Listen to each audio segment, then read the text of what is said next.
দেখুন বন্ধুরা, আজকে দুটো রেসিপি নিয়ে আপনাদের কাছে আমি হাজির হয়েছি। একটা মুলোর ডাল রেসিপি আর একটা হচ্ছে আমড়ার চাটনি রেসিপি। তো বন্ধুরা অতি অবশ্যই বাড়িতে একবার ট্রাই করবেন, খেতে অসাধারণ লাগে। নমস্কার বন্ধুরা, টেস্টি অ্যান্ড ওয়ান বাইট চ্যানেলে আপনাদের স্বাগত। আজকে যে রেসিপিটা নিয়ে আমি হাজির হয়েছি সেটা দুটো রেসিপি নিয়ে আমি আজকে হাজির হয়েছি। তো আজকে মুলোর ডাল করব আর তার সঙ্গে করব আমড়ার চাটনি রেসিপি। এখন কিন্তু কচি কচি আমড়া উঠেছে, সেই জন্য আমি এই আমড়ার চাটনি করব। তো বন্ধুরা কেমন আছেন? আশা করি বন্ধুরা ভালো আছেন। রেসিপিটা স্টার্ট করার আগে আপনাদের কাছে অনুরোধ রইল, কেউ ভিডিওটাকে স্কিপ করবেন না, পুরো ভিডিওটা দেখার জন্য অনুরোধ রইল। আর তার সঙ্গে আরও একটা অনুরোধ রইল, আপনারা অতি অবশ্যই একটি লাইক একটি সাবস্ক্রাইব করে চ্যানেলটির পাশে থাকবেন, তাহলে কিন্তু আমি নতুন নতুন ভিডিও বানাতে অনুপ্রাণিত হব। আশা করি বন্ধুরা আপনারা আমার পাশে থাকবেন। তো এখানে আমি কড়াই নিয়েছি, এখানে প্রায় 2 চা চামচের মতো আমি তেল দিয়ে দিচ্ছি একটা শুকনো লঙ্কা। ভালো করে নাড়াচাড়া করে আমি শুকনো লঙ্কাটাকে ভেজে নিচ্ছি।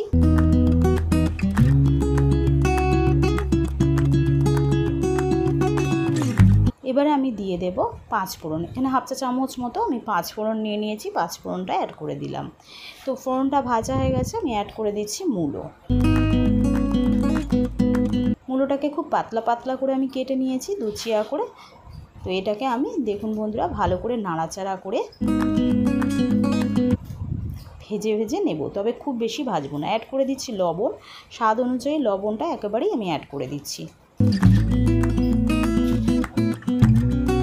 তো এখানে দিয়ে দিচ্ছি আমি হলুদ, হাফ চা চামচেরও কম আছে হলুদ, আমি অ্যাড করে দিলাম। ভালো করে নাড়াচাড়া করে আবারও আমি কিন্তু ভেজে নেব। তো এখানে আমি অ্যাড করে দিচ্ছি একটা টমেটোকে আমি লম্বা লম্বা চিরা করে কেটে নিয়েছিলাম, সেই টমেটোটাকে অ্যাড করে দিলাম। ভালো করে নাড়াচাড়া করে নিলাম। এখানে মসুর ডালটাকে আমি 2 থেকে 3 বার ভালো করে ধুয়ে নিয়েছি। মসুর ডালটা 50 গ্রাম মতো রয়েছে, আমি মসুর ডালটাকে অ্যাড করে দিলাম। তো দেখুন বন্ধুরা, এখানে মসুর ডালটাকে ভালো করে আমি সিদ্ধ করে নিলাম এবং মূলো আর যে টমেটো দিয়েছিলাম সেটাও কিন্তু ভালোভাবে প্রপারলি কুক হয়ে গেছে। তো আমার ডালটা প্রায় রেডি হয়ে গেছে। আমি ডালটাকে খুব পাতলা করব না, এবার এটাকে নামিয়ে নেব। দেখুন বন্ধুরা, এখানে আমি কেটে নিয়েছি আমড়াটাকে লম্বা লম্বা ছিয়া করে। তো এখানে দিয়ে দিচ্ছি 1 চামচ মতো তেল, খুব বেশি আমি তেল দেব না। দিয়ে দিচ্ছি একটা শুকনো লঙ্কাকে দুচিয়া করে, আর দিয়ে দেব হাফ চামচেরও কম সর্ষে ছাড়া কিন্তু আমড়ার টক ভালো লাগে না।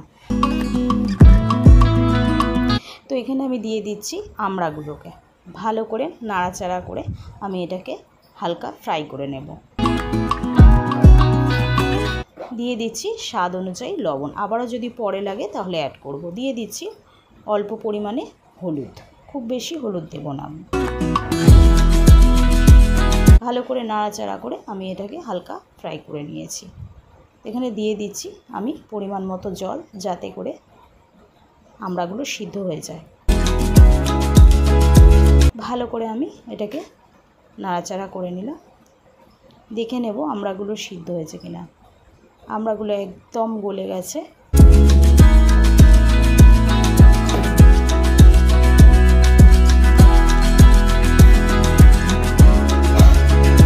এবার আমি অ্যাড করে দেব 4 চা চামচ মতো চিনি।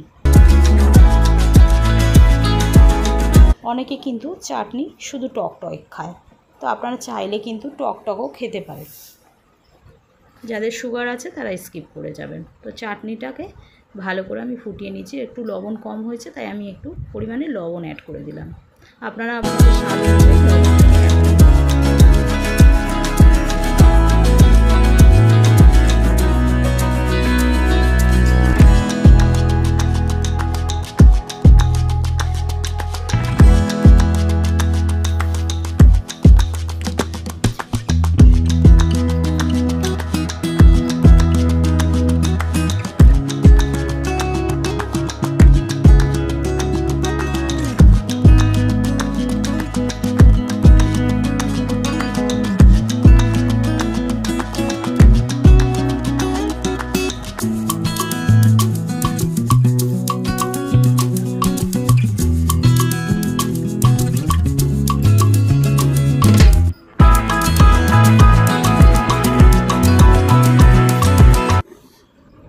আমি এতে একটু 5 ফোড়ন গুঁড়ো অ্যাড করছি যাতে ফ্লেভারটা আসে। আপনারা চাইলে কিন্তু স্কিপ করে যেতে পারেন। তো আমার চাটনিটা রেডি হয়ে গেছে, এবার আমি এটাকে নামিয়ে নেব। দেখুন বন্ধুরা, আমি রেডি করে নিয়েছি মূলোর ডাল রেসিপি। দেখুন এটা দেখতে কত সুন্দর হয়েছে, তার সঙ্গে খেতেও কিন্তু অসাধারণ লাগে। এখানে রেডি করে নিয়েছি আমড়ার চাটনি রেসিপি। তো বন্ধুরা, যদি ভিডিওটা ভালো লাগে তাহলে অতি অবশ্যই একটি লাইক, একটি সাবস্ক্রাইব করে চ্যানেলটির পাশে থাকবেন। তার সঙ্গে বেল আইকনটা প্রেস করতে ভুলবেন না। বেল আইকনটা প্রেস করলে সবার আগে নোটিফিকেশান আপনাদের কাছে পৌঁছে যাবে আমি যে নিত্যদিন ভিডিওগুলো ছাড়ি। আর তার সঙ্গে আপনারা কমেন্ট বক্সে জানাবেন রেসিপি দুটো কেমন লাগলো, আর তার সঙ্গে বেশি বেশি করে ভিডিওটাকে শেয়ার করে দেবেন। আবার একটা নতুন রেসিপি নিয়ে হাজির হব, ততক্ষণ আপনারা ভালো থাকবেন।